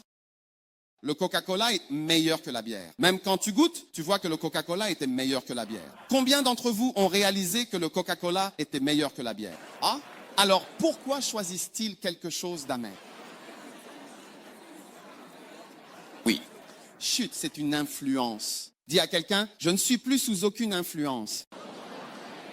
Maintenant, une autre influence à laquelle tu peux être soumis, c'est l'influence de quelqu'un d'autre qui parle dans ta vie. Si bien que tu n'es plus libre de décider comme si cette personne avait beaucoup de pouvoir sur toi. Quand tu dis, je vais à l'église, vas-y vraiment. Dis, je n'y vais pas. Puis il fait une certaine tête et alors tu décides aussi de ne pas y aller. Oui. Mais tu vas dans cette église, parfois un ami, une copine, un copain, un ami ou un colocataire, la personne peut être comme un frein. La personne influence ta vie. Détache-toi de toute influence au nom de Jésus. Aucune relation, aucune amitié ne doit t'éloigner de Dieu. Amen. S'il y a un ami qui t'influence, eh bien prends la décision de mettre simplement fin à cette amitié. Tu n'as vraiment pas besoin de cette amitié-là.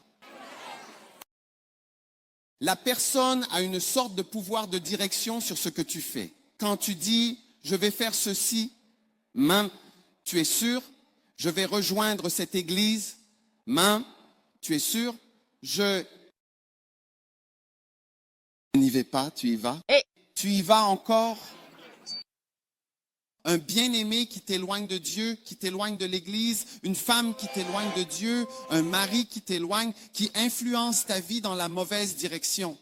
Ce n'est pas, la Bible dit, soyez sobre. Le jeune homme doit être sobre. Remets-le là-bas. Un jeune homme comme Sunday doit avoir l'esprit sobre ou ne pas être sous influence. Amen. J'y vais ce soir. Et plus vous êtes important, plus vous ne devez être sous aucune influence. Oui. Pouvez-vous imaginer s'il y a une personne puissante comme un président et qu'il est sous l'influence d'une personne malveillante qui lui murmure à l'oreille, cet homme est ton ennemi. Oui, cet homme est ton ennemi. Cet homme, il est très difficile d'être sous la direction de telle personne, car n'importe qui peut venir leur parler.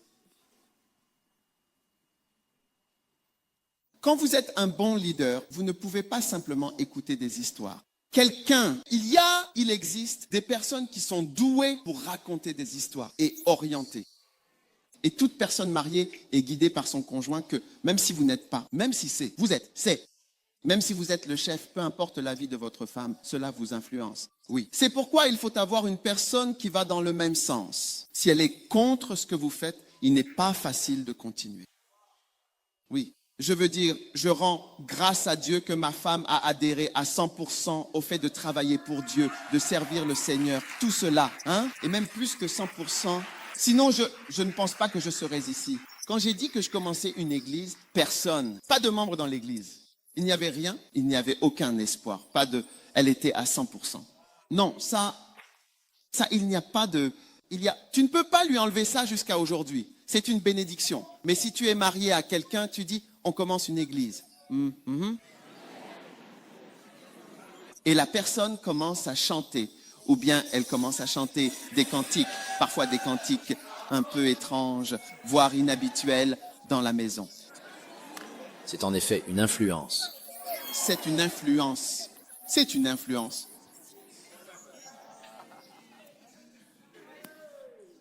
Dis à quelqu'un, jeune homme, tu dois être sobre. Aucune influence. Oui. Accepte la parole de Dieu. Amen. Amen. Et enfin, tu dois avoir un esprit nouveau. Oui. Waouh! Un esprit nouveau. Romains 12, 1 et 2. Romains 12, 2. Et soyez renouvelés. Hein? Ne vous conformez pas au siècle présent, mais soyez transformés par le renouvellement de votre intelligence. Tu dois avoir un esprit nouveau concernant beaucoup de choses. Amen, amen. Esprit nouveau. Amen.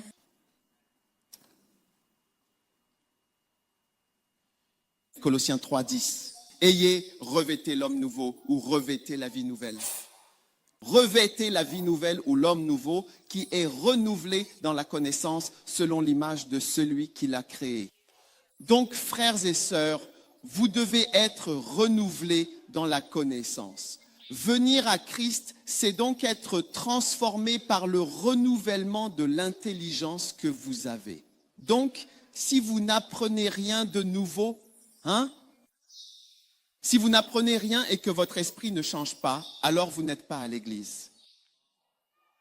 Vous n'êtes pas en Christ. Mais quand vous venez à Christ, vous apprenez toujours de nouvelles choses. J'apprends de nouvelles choses chaque jour. Oui, oui.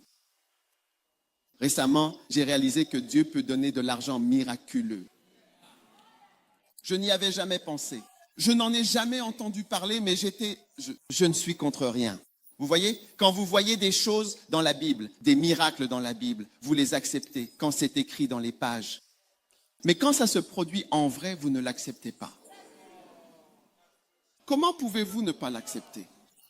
Vous acceptez ce qui est écrit dans les pages, mais quand cela se produit dans la vie réelle, quand Jésus a pris de l'argent dans la bouche du poisson et l'a utilisé pour payer ses factures, quel genre d'argent était-ce? C'était de l'argent mobile qui se déplaçait dans l'eau. C'était de l'argent mobile qui se déplaçait dans l'eau. Je dis, n'était-ce pas de l'argent mobile qui se déplaçait dans l'eau? C'était de l'argent mobile qui se déplaçait dans l'eau. Et vous demandez d'où venait cet argent? Où le poisson a-t-il trouvé la pièce? Le poisson a trouvé la pièce. Peut-être que quelqu'un a fait tomber la pièce dans l'eau. Peut-être il y a beaucoup de pièces dans le... Il y a beaucoup d'argent qui traîne, qui n'appartient à personne ou est perdu. L'argent est perdu. Les banques ont beaucoup d'argent. Des gens meurent. Des gens ont de l'argent jamais réclamé. Des chefs d'État jamais leur argent réclamé. Donc d'où que cela vienne, ça vient. Oui, Cela vient de quelqu'un que tu vois ou ne vois pas. Il y a 2 jours, quelqu'un m'a donné un témoignage. Quand j'ai prophétisé de l'argent sur son téléphone, il a reçu 20 000 cédis. Oh. Oui. Oui. Ton téléphone est béni. Béni, oui. Beaucoup de gens me disent maintenant qu'ils vont s'inscrire à Mobile Money parce qu'ils ne se sont pas encore inscrits. Oui?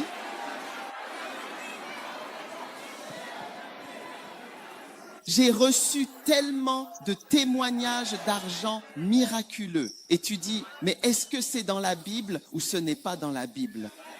Nous sommes censés renouveler notre intelligence. Amen. Renouvelé. Quand tu es dans le monde, s'élever, c'est combattre ceux en haut. C'est vrai. Mais quand tu viens à l'église, tu dois apprendre quelque chose de beau. Que la voie vers le haut, c'est de descendre. Humilie-toi dans l'église. Tu t'élèveras. Oui, bien sûr. Parmi ceux qui travaillent pour moi, tu pourrais croire que certains n'ont jamais eu d'emploi séculier. Pourtant, certains d'entre eux étaient tout en haut, tout en haut, tout en haut. Si tu dis, j'ai des gens qui travaillent pour moi aujourd'hui, ils prenaient l'avion pour aller travailler dans un avion. Ils partent en avion, ils prenaient l'avion pour aller travailler. Oui, j'ai des gens qui travaillent pour moi et qui viennent de Wall Street. Ces personnes-là, tu les vois, tu pourrais penser qu'elles ne sont jamais allées à l'école, au placé. Mais tu vois, quand tu t'humilies, tu t'élèves dans le monde de Dieu. Ne sois pas orgueilleux venant à l'église. C'est vrai. Si tu veux un mari, 3 clés maîtresses. Humilie-toi, humilie-toi, numéro 2. Humilie-toi, numéro 3. Amen. Oui. Oui, Voici les 3 clés importantes. 3 clés. Personne ne veut t'épouser quelqu'un d'orgueilleux. Non, merci. Oui. Tu dois avoir un esprit nouveau. Quand tu es, comment on appelle ça? Dans le monde et que tu veux de l'argent, tu gardes. Mais quand tu viens à Dieu, tu dois renouveler ton intelligence. Tu donnes. Oui. Donne et il te sera donné. Donne. Il te sera Donc, tu es censé avoir de nouvelles façons de penser. Avant que je vienne à l'église, tu vois, j'ai grandi, voici mon père, voici ma mère, et nous étions 5 enfants. J'ai grandi comme ça jusqu'à ce que mon père meure. Je n'ai jamais eu autre chose. Voici mon père, voici ma mère, voici les enfants. C'est ce que j'ai vu. En grandissant, j'ai compris que Dieu pourvoit aussi d'autres pères et mères. Je ne le savais pas, mais j'ai dû renouveler. C'est pour ça que tu lis ceci. Il est écrit, mon fils bien-aimé Timothée. J'ai dû l'apprendre. Que cette personne peut aussi être ton père, parce que je n'avais besoin d'aucun père. Je ne l'ai pas vu dans ma vie. Tu dois apprendre de nouvelles. C'est la nouveauté de ton esprit qui transforme ta vie. C'est ce qu'il est écrit, Romains 12, 2. Renouvelez, soyez transformés par le renouvellement de votre intelligence, car votre esprit est la boîte avec l'ordinateur. Ce sont les systèmes de données. Donc, quand il devient nouveau, alors ta vie change. Waouh. Oui. Pour avoir un mari, ce n'est pas juste une question de cheveux. Ça, regarde, peu importe, ce n'est pas comme ça. Tu vas l'apprendre. Oui, pour être heureux en mariage, ce n'est pas juste regarder ce qui est dit. Ce n'est que par l'orgueil que vient la discorde. Je vous l'ai prouvé. Je vous ai donné un exemple de moi-même et de mon assistant, l'évêque Saki, un exemple du président, du vice-président. Ensuite, j'arrive au mariage et puis tu me montres du doigt en disant que je suis une féministe ou qu'est-ce que c'est? Qu'est-ce que c'est? Cela était des antiféministes. Oui, peu importe vos mots en anglais, quand je vous montre le mot au lieu de l'accepter. Renouvelez votre esprit, ayez un nouvel état d'esprit et toute votre vie, je vous le dis, tout votre mariage, tout votre bonheur, tout va s'envoler vers les sommets. Rien qu'avec un nouvel état d'esprit. Mais vous savez, l'une des choses les plus difficiles pour les gens, c'est d'adopter un nouvel état d'esprit. Avec le temps, j'ai vu que les gens ne changent pas facilement d'avis. Cela prend des années de difficultés et de souffrances. Et donc, quand ils sont plus âgés, dans la soixantaine, ils disent, si j'avais appris cela, si j'avais su cela, évêque, pourquoi ne vous ai-je pas rencontré plus tôt, moi aussi? Il y a des gens qui me rencontrent plus tôt, je partage. Les gens n'écoutent pas. Apprenez-le maintenant. Apprenez-le maintenant. Votre vie est en train de changer par le renouvellement de votre intelligence. C'est pourquoi le podcast et la lecture de la Bible sont importantes. C'est pourquoi lisez votre Bible, priez chaque jour. C'est important. Dieu est en train de changer votre vie pour toujours. Levez-vous, levez les mains. Dites-le au plus fort. C'est vraiment un esprit tourné vers l'avant. N'est-ce pas, finalement? Un esprit prêt, un esprit enthousiaste, un esprit volontaire. D'accord, laissez-moi recommencer. D'accord, j'ai fini de prêcher. C'est ça, aller de l'avant, c'est de l'enthousiasme. Mon temps est passé, plus de sermons. Acclamez le Seigneur.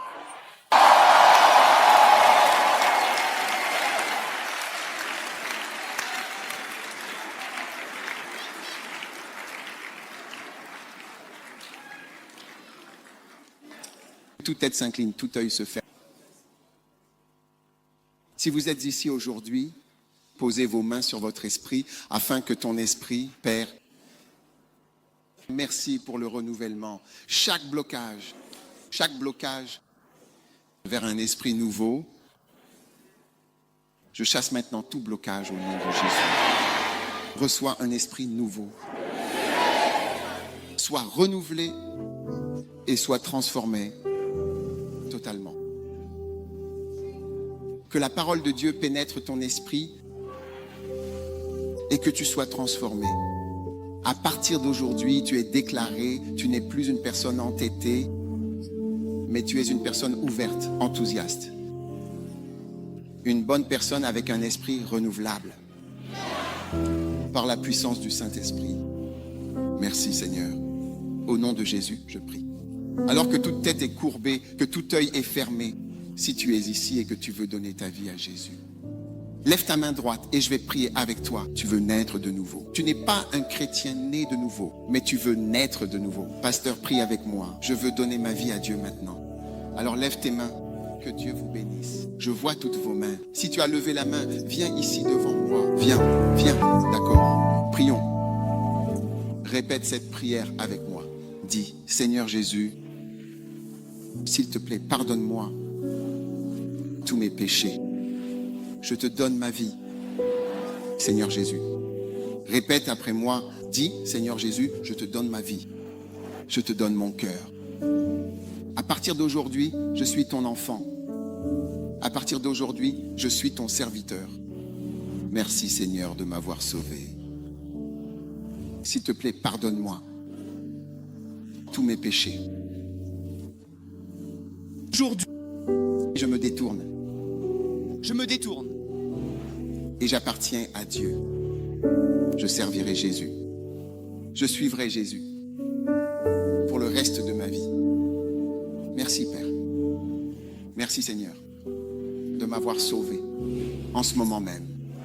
S'il te plaît, écris mon nom dans le livre de vie. S'il te plaît, écris mon nom dans le livre de vie. Au nom de Jésus, je prie. Amen. Que Dieu vous bénisse. Alléluia.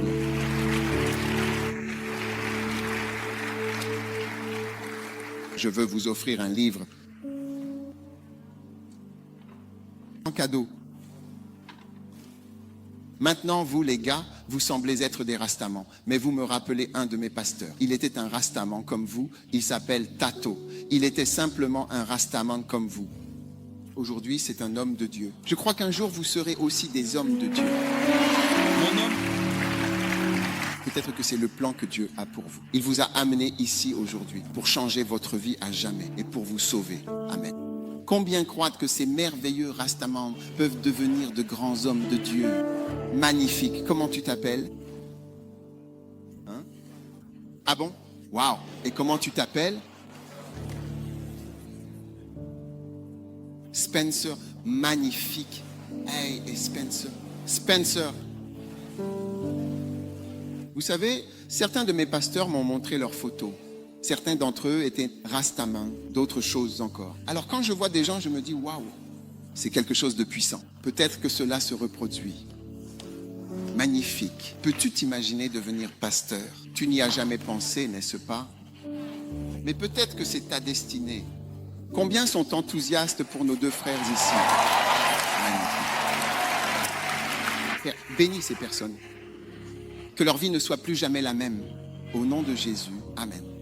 Que Dieu vous bénisse. Vous pouvez y aller quand nous aurons terminé. S'il vous plaît, venez ici. Vous voyez le salut en rouge. Les personnes qui agitent la main là-bas, allez de ce côté. Je vais prier. Nous viendrons vous retrouver là-bas et prierons avec vous avant votre départ. Ne partez pas. Venez là-bas, 2 minutes et vous pourrez partir. D'accord? Applaudissez-les très fort, tous, et vous pouvez vous asseoir. C'est maintenant le moment véritablement précieux de la communion. Alléluia. Avez-vous votre pain? Qu'a dit Jésus?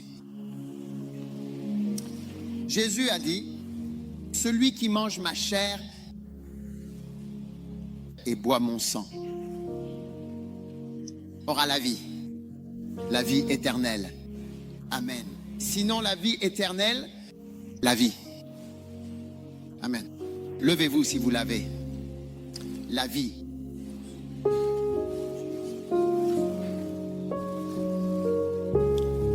Écoutez, êtes-vous avec moi? Combien d'entre vous le croient? Ce n'est pas seulement symbolique, mais il y a une sorte de puissance. Savez-vous pourquoi nous disons cela? Parce que la Bible dit que ceux qui le mangeaient et le buvaient indignement avaient 3 problèmes. Ils devenaient faibles, ils tombaient malades et certains mouraient. Dans 1 Corinthiens 11. Certains le mettaient de côté. Il dit, ils seront coupables. Et pour cette raison, continuez, ils le sont.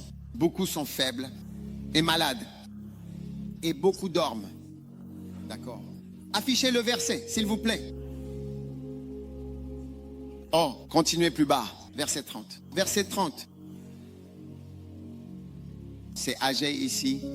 Pour cette raison, beaucoup sont faibles et malades. Et beaucoup dorment ou sont morts. Donc cette communion, ce n'est pas juste du pain. Et ce n'est pas juste la puissance de la farine. Mais quand nous prions dessus, cela devient autre chose. Et cette chose possède une certaine forme de puissance. Et c'est surnaturel. Donc, au lieu de devenir faible, tu deviens plus fort. Au lieu de tomber malade, tu seras guéri de n'importe quelle maladie que tu as. Et au lieu de mourir physiquement, tu vois, ce n'est pas seulement une chose spirituelle, mais ta vie est prolongée. Derek Prince, un grand homme de Dieu, disait que dans chaque église où il allait, il ne prenait pas assez la communion.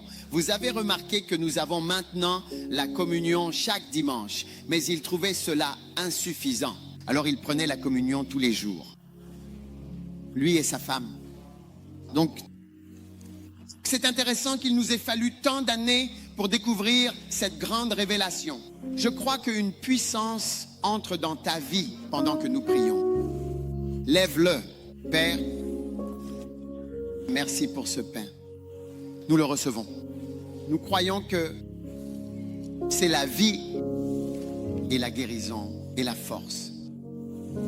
Y a-t-il quelqu'un ici qui est destiné à la tombe, qui est destiné à la tombe?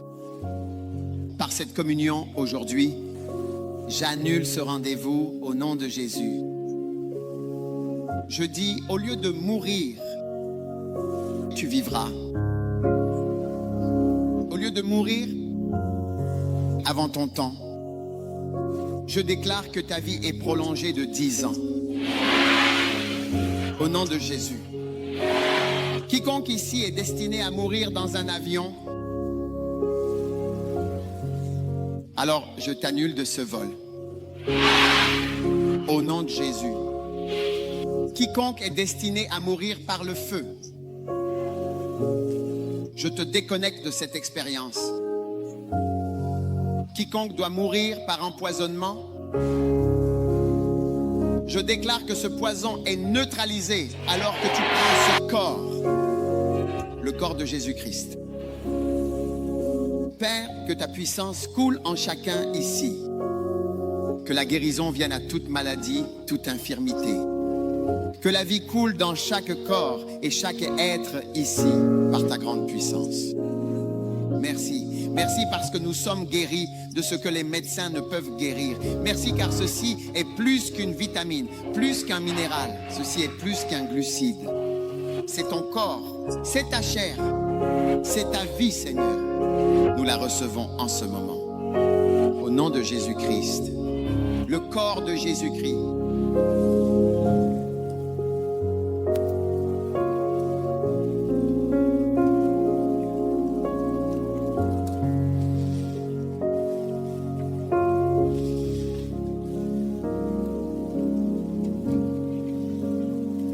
Maintenant, il a dit, quand je verrai le sang. Écoutez, savez-vous quelle est la cause de tous nos problèmes? Nos péchés sont nombreux. Aujourd'hui, j'ai la réponse à tes péchés et à mes péchés, à mes erreurs et à tes erreurs. Père, alors que nous élevons ce sang, Seigneur, nous avons commis de terribles erreurs, des erreurs qui nous ont fait reculer. Des erreurs qui nous ont fait dévier de côté. Des erreurs qui ont détourné nos vies de leur trajectoire initiale. Maintenant, que ce sang neutralise chaque erreur. Qu'il efface et lave tout. Chaque péché, les péchés de notre jeunesse, les péchés de nos vies, les péchés de notre âge mûr. Ô Dieu, nous recevons le sang de Jésus. Quand je verrai le sang, je passerai par-dessus vous. Merci pour le sang de Jésus, le sang de Jésus.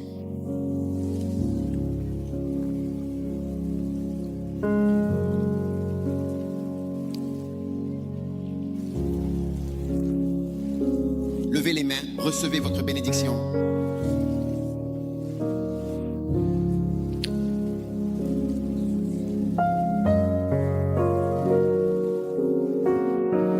Levez aussi vos téléphones, levez-les. Quand je vois le sang, tu sais, vraiment, oui. Père, Je n'ai pas à m'inquiéter. merci pour la bénédiction. sur nos vies. Seigneur, ce téléphone représente la communication. Nous déclarons que les saisons de sécheresse sont terminées. À partir d'aujourd'hui, tu vas commencer à recevoir de bonnes nouvelles. Meilleures que tu as eues jusqu'à présent. Reçois des appels téléphoniques. Reçois des messages WhatsApp. Reçois des SMS concernant des sujets attendus depuis longtemps. Que les choses soient résolues au nom de Jésus-Christ. Que la résolution vienne pour les crises de longue date dans ta vie. Au nom de Jésus. Sois béni. Amen. Sois béni. Maintenant, ce téléphone représente tes possessions. Père, renouvelle toutes les possessions de ton peuple. Tout ce qui dans notre vie est vieux et ne fonctionne plus reçoit de nouveaux micro-ondes, de nouveaux mixeurs, une nouvelle bouilloire, de nouveaux meubles, du neuf en tout, au nom de Jésus, de nouvelles télévisions. Tout ce qui représente la pauvreté, pour certains d'entre nous, nos téléphones représentent notre pauvreté. Seigneur, alors que nous l'élevons, que la pauvreté soit ôtée de parmi nous, au nom de Jésus. Que la pauvreté soit ôtée de parmi nous, au nom de Jésus. Que la malédiction soit ôtée de parmi nous, au nom de Jésus. Maintenant, reçois la prospérité et reçois la bénédiction du Seigneur. Tu ne manqueras de rien. Amen. Tout ce qui est nécessaire. Quand je vous ai envoyé, avez-vous manqué de quelque chose? Vous ne manquerez de rien à partir d'aujourd'hui. Tu ne manqueras pas de bonnes nouvelles. Tu ne manqueras pas d'amitié. Tu ne manqueras pas de bonnes choses. Tu ne manqueras pas de bons messages. Quelqu'un ici, tu n'as jamais entendu « Je t'aime » auparavant. Mais cette semaine, tu entendras « Je t'aime » au nom de Jésus. Certains d'entre vous n'ont jamais entendu « Je te veux ». À partir de maintenant, tu commenceras à entendre « Je te veux », « J'ai besoin de toi »,« Je t'apprécie ». Au nom de Jésus-Christ, pose ton téléphone. Père, je parle au vent qui porte les pluies d'abondance, les pluies de bénédiction, les pluies d'accroissement. J'ordonne aux nuages d'apparaître. J'ordonne aux pluies de commencer à tomber. Les pluies commencent à tomber. Les pluies commencent à tomber. Les pluies commencent à tomber. Les pluies commencent à tomber. Que les choses poussent, que les choses fonctionnent, que les choses poussent, que ça marche, que les portes s'ouvrent, que ça marche, que les choses poussent, que les choses fonctionnent. J'ordonne des champs verts, des arbres verts, des champs verts, de l'herbe verte au nom de Jésus. Que cela coule, que cela coule, que cela coule, que cela coule encore sur ton peuple au nom puissant de Jésus. Amen. Reprends ton téléphone. Jésus. Ah, Jésus. Reçois de l'argent miraculeux sur ton téléphone. Reçois de l'argent sur tes comptes bancaires. Reçois de l'argent dans tes poches. Reçois. Nouvelle. Reçois de bonnes nouvelles. Au nom de Jésus. Que le Seigneur Jésus, celui qui a ordonné que l'argent se trouve dans la bouche du poisson, qu'il ordonne que l'argent vienne dans tes mains au nom de Jésus. Que le Seigneur Jésus, qui a nourri miraculeusement 5000 personnes et a pourvu à plus de 200 deniers, qu'il pourvoit pour toi soudainement et miraculeusement. Reçois de nouvelles voitures, reçois de nouvelles maisons, reçois des terrains, reçois des contrats, reçois les bénédictions du Seigneur au nom de Jésus. Ta saison de sécheresse est terminée. Amen. Ta saison de sécheresse est terminée. La pluie commence à tomber au nom de Jésus-Christ. Offrez au Seigneur une puissante ovation d'applaudissements. Que Dieu vous bénisse.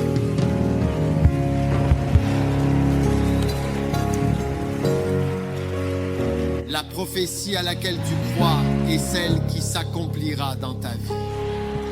Au nom de Jésus, Amen. Asseyez-vous. Tu vas entendre de bonnes nouvelles.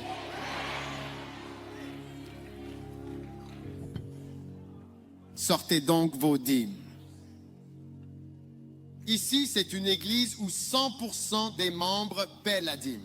Tout le monde paie la dîme, y compris les plus pauvres, les étudiants, les chômeurs, les tantes, les sans-abri. Tout le monde paie la dîme. Alors, préparez-vous à payer votre dîme. Tout le monde paie et vous êtes bénis. Melchisédek a béni Abraham et Abraham a payé la dîme. Et Melchisédek lui a donné du pain et du vin. Donc je vous ai donné du pain et du vin. Vous devez payer la dîme et Dieu va vous bénir. Qui a remarqué que nous utilisons, dois-je dire, le prix de ce terrain? Non. Vous ne voulez pas savoir ni connaître le prix de ce terrain? Non, je ne veux pas vous gâcher les oreilles.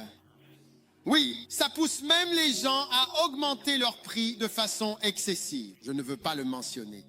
Oui, alors ne soyez jamais inquiets à propos de vos 2 CD ou 20 CD que vous donnez en pensant que quelqu'un essaye de vous soutirer quelque chose. S'il vous plaît, et je vous ai dit le prix de la climatisation. Oui, combien ai-je dit que ça coûtait?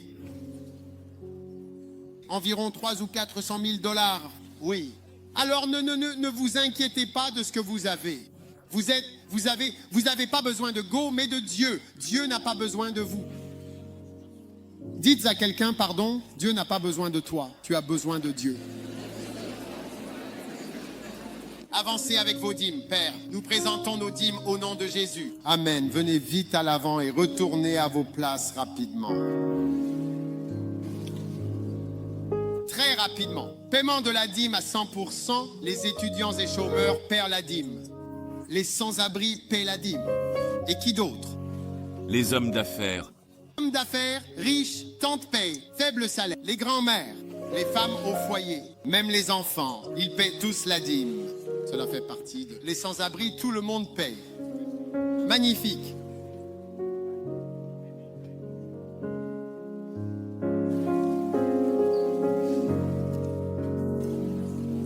Combien d'entre vous ont appris quelque chose de nouveau aujourd'hui?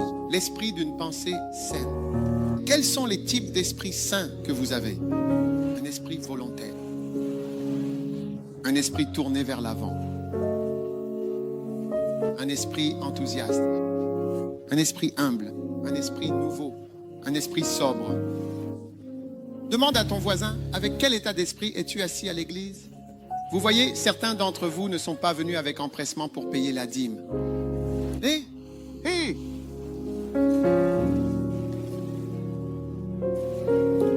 Magnifique. Magnifique.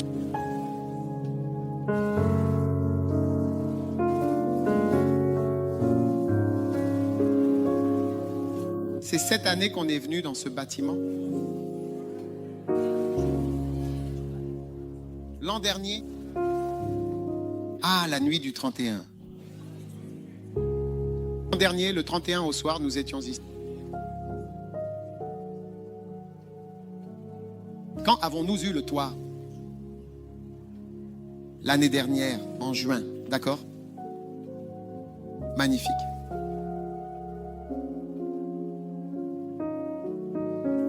Vos maisons sont en train d'être construites. Savez-vous qu'en ce moment même, quelqu'un construit une maison, il pense que c'est pour lui, mais en réalité, c'est votre maison qu'il construit.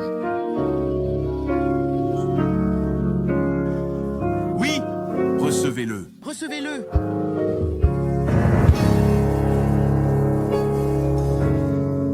Vous savez, Yonggi Cho, il a donné ce témoignage.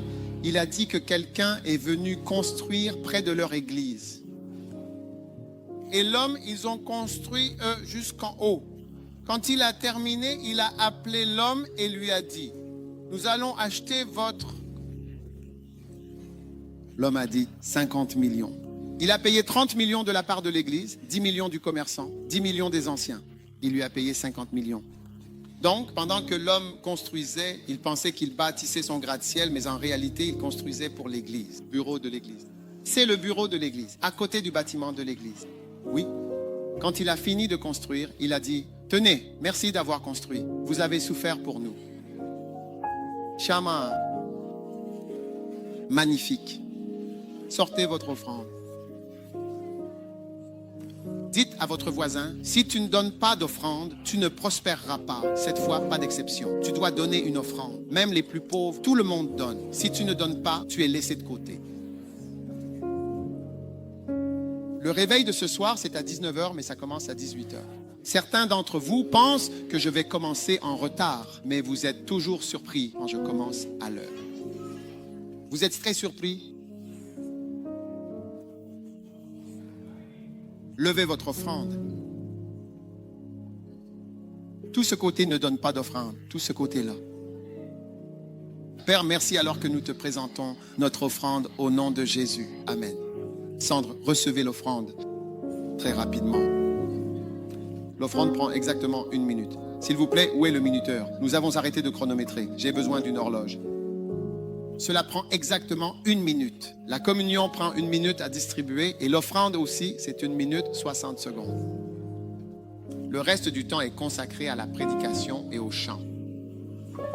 Remettez mon horloge, s'il vous plaît. Oui, magnifique.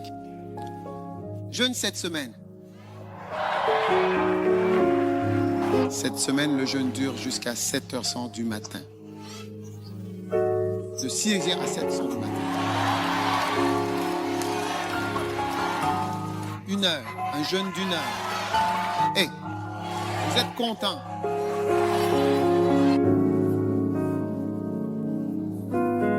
Des personnes mangent fufu à 6h du matin.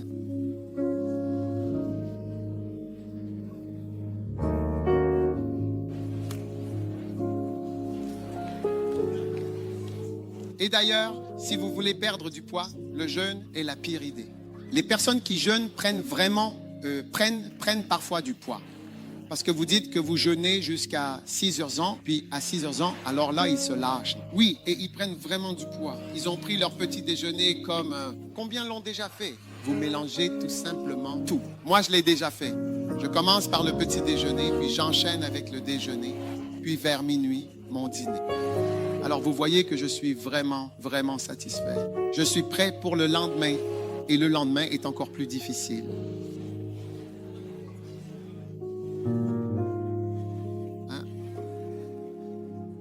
Magnifique.